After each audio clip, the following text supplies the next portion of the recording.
New England Gardening. Today's Sunday, January 6th. The Tango Mandarin seems to have stabilized.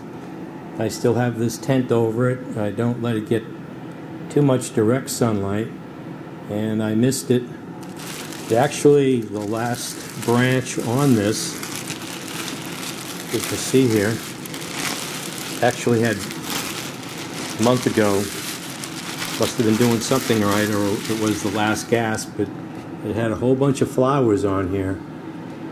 And but the growth on this looks real green. Famous last words. I'd rather just pretty much ignore this and let it do its thing. But I've got it in a gritty mix, and I keep the tent on it. And yeah, I'm down to this one branch here, which has very dark green color to it. But if you look where the graft is, there's also the bark died. It's hard to see, I guess. Let's see. You can see here the bark died a little bit.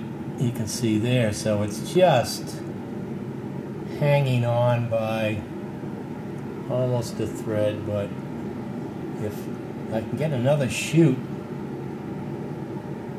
to come off of that, it would be hard to determine whether or not it's above or below the graft on this, now that I think about it.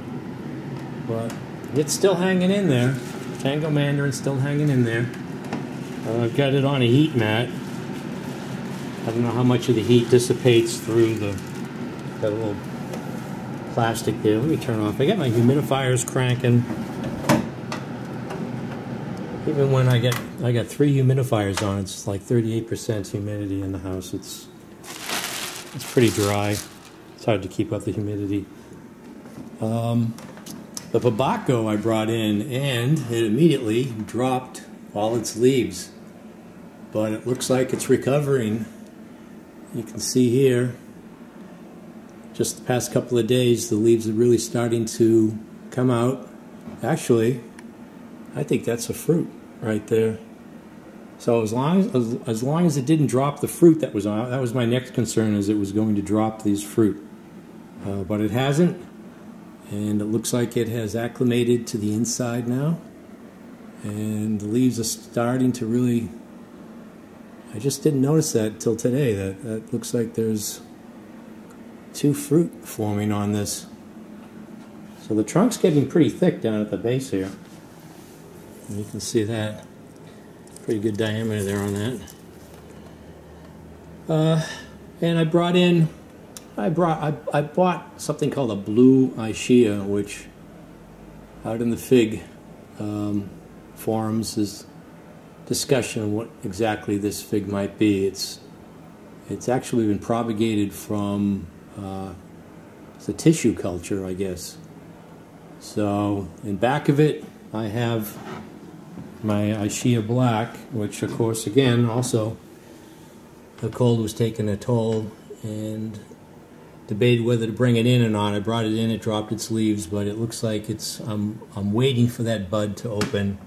I'm still concerned that you never know with this Meiwa Black what it's, it's difficult to grow. But I also have a new addition, and to replace the one I killed last year, and that's the Meiwa Kumquat.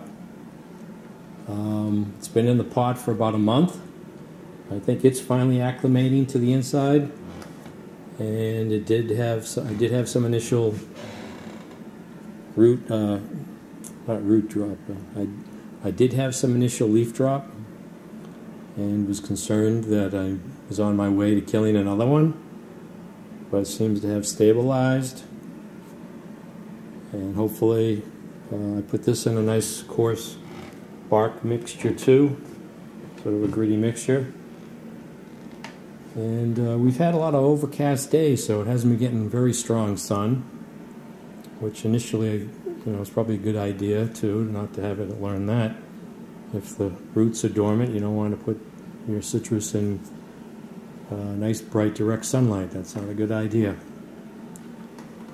So there's a quick update on some plants that I had, and then update on this new plant that new acquisition to replace the one I killed last year. So hopefully I've learned a little bit and it'll do good. Actually put it in a little bit of a smaller pot too. So we'll see how it goes. See if it makes it to the spring. So this is New England Gardening. Thanks for watching.